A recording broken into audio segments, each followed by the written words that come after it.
Halo Sobat Mania, kembali lagi di BRC Official. Ada kabar menarik nih mengenai PSM perlu berbenah, mempersiapkan diri untuk Liga 1 musim depan. PSM Makassar, terlempar dari perebutan papan atas Liga 1 musim ini. Kekalahan beruntun pada dua laga terbaru, makin membenamkan posisinya di klasemen menengah. Terbaru, kalah 3-1 di kandang PSS Sleman. Posisi paling realistis PSM, mengakhiri Liga 1 2024/2025, hanya di papan tengah. Masuk ke klasemen 4 besar, sudah tak mungkin. Dengan menghuni peringkat 10, sementara tim lain di papan atas telah mengoleksi 65 poin, Persib 54 poin, Dewa dan Persebaya, dan 53 poin, Malucut sangat masuk akal perburuan papan atas telah jauh. Sementara pelatih PSM Makassar, Bernardo Tavares, terus-terusan berasalan kepemimpinan wasit dan kelelahan timnya. Termasuk laga terakhir kontra PSS, keputusan wasit yang dianggap tidak fair, sehingga para pemain tidak bersemangat untuk bermain. Juru taktik berpaspor Portugal itu juga menegaskan, emosi para pemain sempat memuncak akibat ulah wasit. Padahal, kedua tim sudah bekerja dengan baik, namun wasit dianggap menodai jalannya pertandingan. Sementara Kapten PSM Makassar, Yuran Fernandes menyampaikan, perlakuan wasit di atas lapangan, menunjukkan arogansi yang tinggi. Mereka tidak memiliki respek atas pekerjaan kedua tim, yang bertanding di atas lapangan.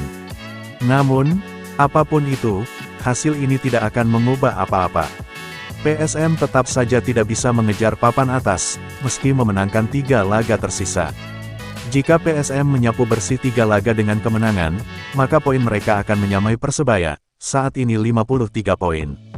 Hanya saja, PSM sudah kalah kontra Bajul Ijo di kandang sendiri, pada pekan ke-28 lalu.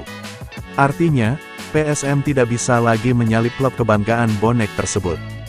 Bahkan ketika PSM mengalahkan Malut sekalipun, dan Persebaya kalah dalam satu pertandingan, PSM tidak akan menyentuh peringkat 4. Sebab, Malut sudah membekuk Persebaya lewat skor 2-0. Satu-satunya peluang terbaik PSM saat ini adalah mengejar peringkat 6, yang sementara ini dihuni PSBS Biak. Itu pun cukup berat, sebab 3 tim lain, sama-sama mengoleksi 47 poin, hanya butuh 2 kemenangan untuk menjegal PSM naik peringkat. Artinya, secara realistis, PSM kemungkinan besar akan finish, antara peringkat 6 atau 9 pada akhir musim. Mengingat, beberapa tim papan atas masih akan saling bertemu. Persija masih akan menghadapi Malut, Bali, dan Borneo, PSBS akan menghadapi Dewa, Persebaya akan menghadapi Bali dan Borneo, sedangkan Pesut Etam, masih ada jadwal kontra Persija dan Persebaya. Kondisi di atas, sebenarnya bisa dimanfaatkan PSM, jika tim-tim di atasnya saling bunuh atau imbang. Namun, ini juga bergantung dengan performa PSM sendiri. Di 3 laga tersisa, termasuk 2 laga kandang kontra Malut United, dan Persita Tangerang. Nah itu dia sobat untuk update kabar hari ini, bagaimana pendapat kalian sobat? Tulis pendapat kalian ya sobat, dan jangan lupa like, komen dan subscribe.